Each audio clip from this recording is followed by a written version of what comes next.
Hello મિત્રો, કેમ છો? જય શ્રી કૃષ્ણ. આજે આપણે બનાવવાનું છે મેથી મગની મોગર દાળનું શાક. બહુ જ ટેસ્ટી અને એકદમ સેહત માટે બહુ જ સરસ રહે છે.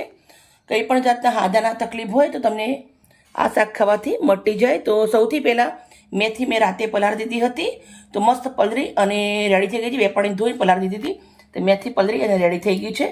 પછી 4 કલાક મોગર દાળ પલાળી લીધી છે. એક વાટકી, અડધી વાટકી મેથી હતી, 1 વાટકી મોગર દાળ છે, લીલા ધાણા છે, 2 નંગ ડુંગળી છે, એ બંને સમારી લીધું છે. 1 ગાંઠ લસણ છે, એ સમારી લીધું. 2 મણ મરચાં છે, એ સમારી લીધા છે. થોડો લીમડો છે, આદુ લસણ આવી રીતે લચ્છા પડતું વાટી લેવાનું છે. દેશી માખણ છે. જે પણ મસાલા નાખું છું પૂરો વિડીયો શેર કરું છું. મારી વિડીયો સારી લાગે તો પ્લીઝ એક લાઈક કરજો. મિત્રો, આ શાક આપણે કુકરમાં બનાવવાનું છે. સૌથી પહેલાં 1 ચમચો ભરી સિંગ તેલ આપણે કુકરના અંદર ગરમ મૂકું છું. તેલ ગરમ થાય એટલે રાઈ અને જીરું થોડું નાખવાનું છે. રાઈ જીરું ટાટકે એટલે થોડી હિંગ નાખવાની છે. વાટેલું આદુ અને લસણ નાખવાનું છે. સૂકી લસણની કળી નાખવાની છે. લસણને થોડું લાલ થવા દેશું. સમારેલા લીલા મરચાં નાખવાના છે. મીઠી લીમડીના પાન નાખવાના છે. સમારેલી સૂકી ડુંગળી નાખવાની છે. ડુંગળીને સરસ સાંતળી લેવાની છે. ડુંગળી લસણ જેટલા સરસ સાંતળાયેલા હશે એટલું આ શાક બહુ જ સરસ બનશે. રાજસ્થાની સ્ટાઇલના અંદર બનાવું છું, એકદમ તીખું તમતમતું ટનાટણ. તમને આ મેથી જ્યારે પલાળી પાણી કાઢી નાખો એટલે તમને ક્યારેય કડવી ના લાગે અને શાક પણ બહુ જ સરસ લાગે. ડુંગળીને સંતળાવા દેશું. ડુંગળી મિત્રો આપણી સંતળાઈ ગઈ છે. તો હવે આપણે મસાલા કરવાના છે. તો લાલ મરચું નાખું છું 1 ચમચી, 1 ચમચી કશ્મીરું, 1 ચમચી હળદર, 1 ચમચી ધાણા જીરું, 1 ચમચી મીઠું. મીઠું તમારા સ્વાદ પ્રમાણે નાખવાનું છે. મસાલાને થોડો આવી રીતે સાંતળી લેશું આપણે 2 મિનિટ. તમે જોઈ શકો છો મસ્ત મજાનો આપણે મસાલો સંતળાઈ ગયો છે. આપણી જે પલાળેલી દાળ છે એ નાખી દેવાની છે અંદર.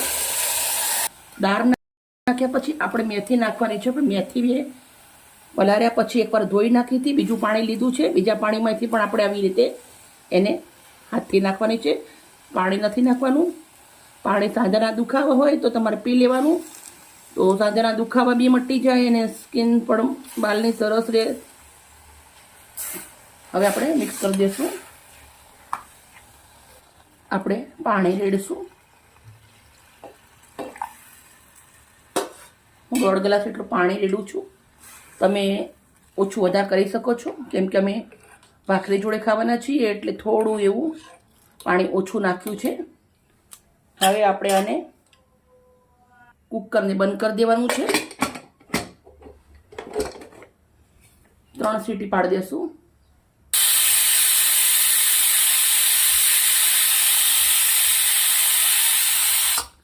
મિત્રો, આપણી મગની દાળ મેથીનું શાક રેડી થઈ ગયું છે. આપણું કુકર પણ બહુ સરસ થઈ ગયું છે.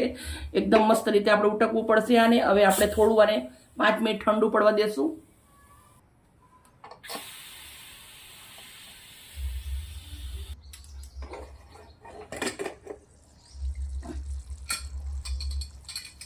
મિત્રો, આની સુગંધ એટલી જોરદાર આવે છે ને, બહુ જ સરસ. હવે આપણે રાજસ્થાની સ્ટાઇલમાં બનાવેલું છે. આપણે મોટી મોટી 2 ચમચી ભરી અંદર માખણ નાખી દેવાનું છે. પછી આપણે લીલા ધાણા નાખી દેવાના છે. પછી આપણે આને સરસ મિક્સ કરી દેવાનું છે.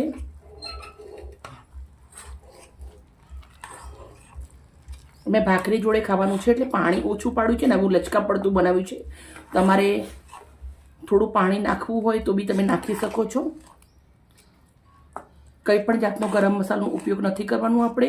અને સરસ મજાનું આપણું શાક બની અને રેડી થઈ ગયું છે.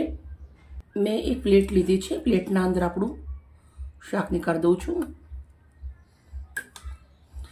કંઈ પણ જાતના ગરમ મસાલાનો ઉપયોગ કર્યા વગર કેટલું મસ્ત મજાનું શાક બન્યું છે. સેહત માટે બહુ જ સરસ છે. અત્યારે બાળકો ખાતા નથી હોતા, પણ તમારે એકવાર આવી રીતના જરૂરથી બનાવીને થોડું થોડું ખવડાવવું એમને. સેહત માટે બહુ જ સરસ રહેશે.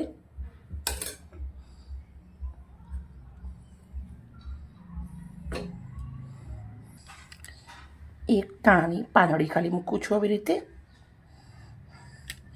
મિત્રો અમારી વિડીયો સારી લાગી હોય તો પ્લીઝ એક લાઈક કરજો. Okay bye bye. કાલે આવી નવી રેસીપી સાથે.